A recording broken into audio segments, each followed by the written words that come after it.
ایک دفعہ ایک شخص مسلمان ہوا، وہ نیا نیا مسلمان ہوا، تو آ کر آپ صلی اللہ علیہ وسلم سے سوال کیا. تو آپ صلی اللہ علیہ وسلم نے اس سے کہا کہ ان دو پہاڑوں کے درمیان جتنی بکریاں یہ ساری تمہاری ہوئیں، ساری بکریاں تمہاری ہوئیں، سب بکریاں اس کو دے دیں. اور وہ شخص واپس اپنی قوم کے پاس گیا اور جا کے سب سے کہنے لگا کہ تم سب کو میں کہتا ہوں کہ تم مسلمان ہو جاؤ، کیونکہ نبی صلی اللہ علیہ وسلم اس شخص کی طرح خرچ کرتے ہیں کہ جس کو فقر کا کوئی اندیشہ نہیں ہوتا. کیونکہ آپ صلی اللہ علیہ وسلم خود بھی سخی تھے، آپ نے اپنے عمل سے اس چیز کو کر کے دکھایا، اور پھر یہی چیز صحابہ میں بھی آئی،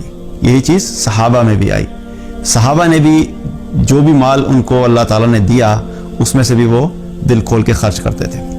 تو جہاں پہ مال کا آنا ایک نعمت ہے، اسی کے ساتھ ساتھ کیا ہے کہ ایک امتحان بھی ہے.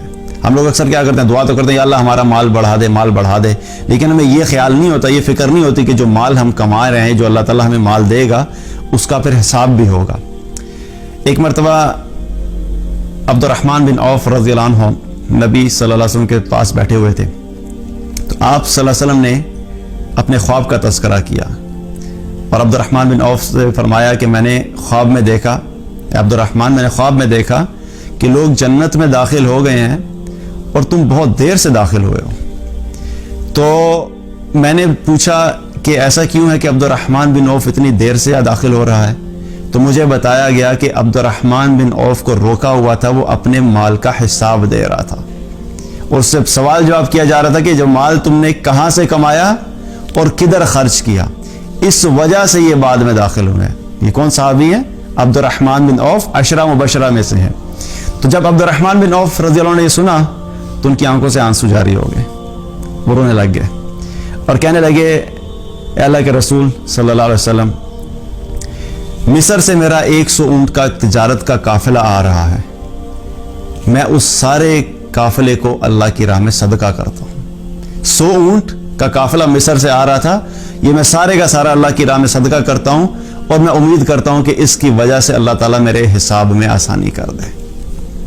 اور سارا مال جو ہے وہ مدینہ کی بیواؤں، غریبوں اور مساکین میں بانٹ دیا.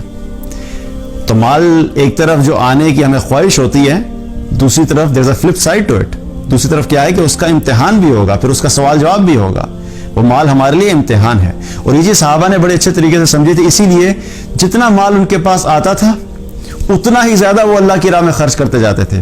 وہ جتنا اللہ کی راہ میں خرچ کرتے جاتے تھے اللہ تعالیٰ ان کو مزید بڑھا کے واپس کرتا رہتا تھا، اور انہوں نے جب تک وہ رہے انہوں نے اپنی زندگیوں میں دوسروں پہ خرچ کرتے رہے.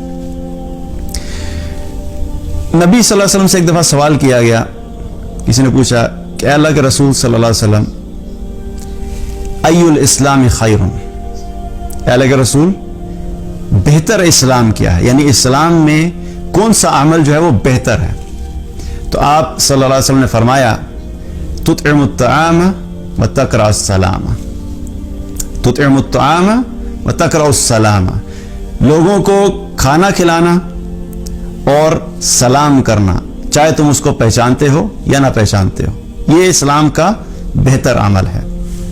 اب صحابہ جب تھے اس چیز کو سمجھتے تھے کہ جو بھی بہتر عمل پتہ لگتا تھا ان کو کہ اسلام میں کون سا عمل بہتر ہے، جو چیز بھی نبی صلی اللہ علیہ وسلم بتایا کرتے تھے وہ فوراً اس چیز کے اوپر عمل کرنے کی کوشش کیا کرتے تھے.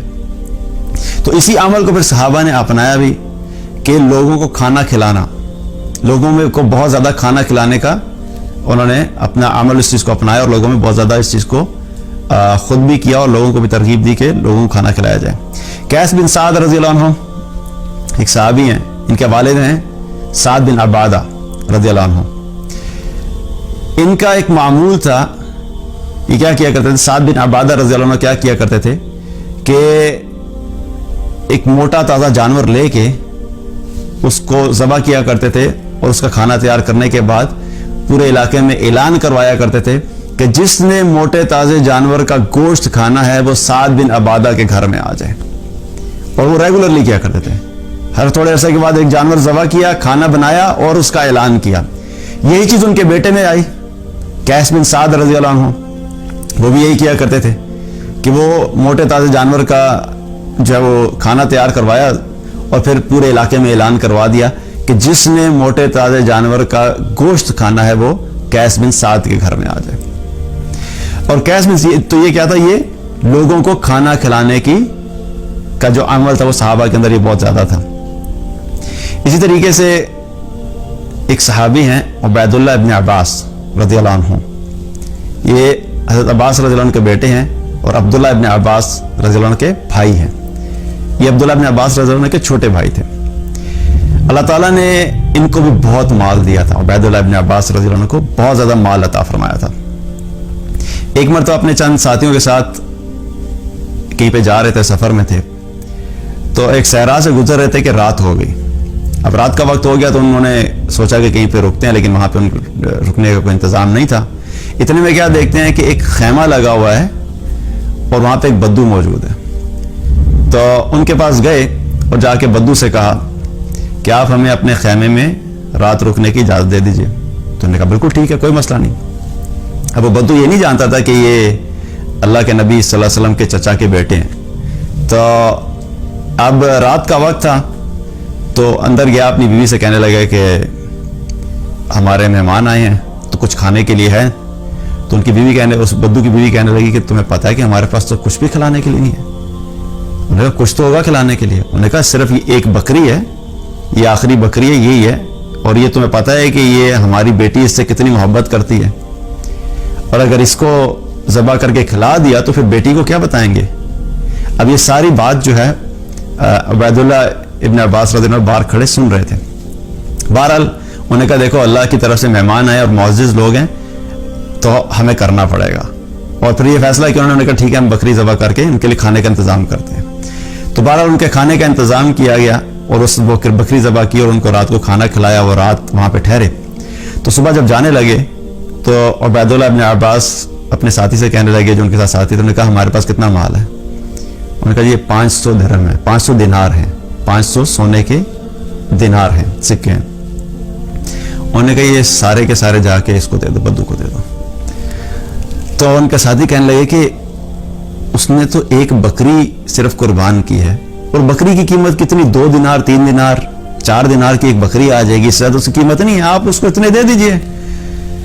انہوں نے کہا نہیں, اس نے جو قربان کیا ہے اس کے پاس جو کچھ تھا اس نے سارے کا سارا اللہ کی خاطر ہم پہ لگا دیا, اور ہم اس کو جو دے رہے ہیں 500 دینار وہ ہمارے مال میں سے بہت تھوڑا سا حصہ ہے. تو اللہ کی راہ میں خرچ کرنے کے اعتبار سے یہ بدو ہم سے آگے نکل گیا ہے, کیونکہ اس نے اپنا سب کچھ اللہ کے لیے قربان کر دیا, اور ہم اگر دے بھی دیں گے تو ہم پھر بھی اس کے اس صدقے تک نہیں پہنچ سکتے. تو 500 دینار دیے اور آگے چلے گئے. وہاں پہ بھی کیا, اس بدو نے بھی کیا کیا, کھانے کا اہتمام کیا, کیونکہ اللہ کے لیے کھانا کھلانا لوگوں کو اللہ تعالیٰ کو بڑا محبوب ہے. تو سخاوت کے اعتبار سے کیا, نبی صلی اللہ علیہ وسلم کا بھی طریقہ کیا تھا, آپ صلی اللہ علیہ وسلم خود سخی تھے, آپ صلی اللہ علیہ وسلم کے صحابہ سخی تھے. تو ہم نے بھی کیا کرنا ہے, اپنی زندگیوں میں اللہ کی راہ میں زیادہ سے زیادہ خرچ کرنا, اور جہاں بھی موقع ملے اس میں خرچ کریں, کیونکہ یہی وہ مال ہے جو دنیا میں بھی ہمارے کام آئے گا, جو صدقہ دیا ہوگا, اور آخرت میں بھی اللہ تعالیٰ اس کا ہمیں اجر عطا فرمائے گا. اللہ تعالیٰ ہم سب کا عمل کی توفیق عطا فرمائے. بارک اللہ علیہ ولکم. السلام علیکم ورحمۃ اللہ وبرکاتہ.